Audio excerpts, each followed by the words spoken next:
Ishte ora 2 e natës. Dhoma ishte e errët, vetëm drita e telefonit ndriçonte fytyrën time.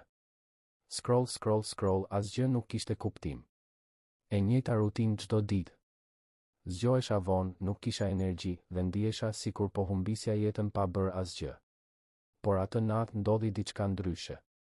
Teksa po shikoja video pa fund, pa pritur më doli një mesazh i çuditshëm në ekran. Nuk ishte njoftim normal. Ishte një tekst i thjeshtë: nëse vazhdon kështu, jeta jote nuk do ndryshoj kurrë. U shtanga. Mendova se ishte ndonjë glitch, por pastaj erdhi mesazhi tjetër: zgjohu nesër në 7 të mëngjesit. Vetëm provo. Qesha me vete. Kush po më jep urdhra mua? Por diçka brenda meje nuk më la rehat. Vendosa ta provoj. Të nesërmen alarmi ra në 7. Normalisht do ta fikja dhe do flija prapë. Por atë ditë u çova. Dola jashtë. Ajri ishte i freskët. Qyteti ishte i qetë. Për herë të parë pas shumë kohësh ndjeva një qetësi të çuditshme. Kaluan ditët. Fillova të zgjohem herët çdo ditë. Fillova të bëj gjëra të vogla, pak ecje, pak ushtrime, pak fokus te vetja. Nuk ishte perfekte, por ishte ndryshe.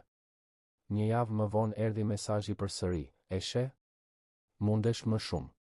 Këtë herë nuk u tremba. Fillova të kuptoj diçka, ai mesazh nuk ishte nga dikush tjetër. Ishte nga unë. Ishte ai versioni imi që e kisha lënë pas dore. Ai që donte të bëhej më i mirë. Ai që ishte lodhur duke pritur. Dhe atë moment kuptova një të vërtetë: nuk është jeta që duhet të ndryshoj për ty, je ti që duhet të ndryshosh për jetën. Sot nuk jam perfekt.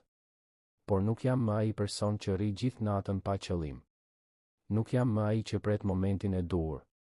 Sepse e kuptova, momenti i duhur është tani. Nëse po e sheh këtë video, ndoshta është mesazhi yt. Mos e injoro. Fillo me një hap të vogël sot. Sepse pas një viti do falenderosh veten që nuk u dorëzove.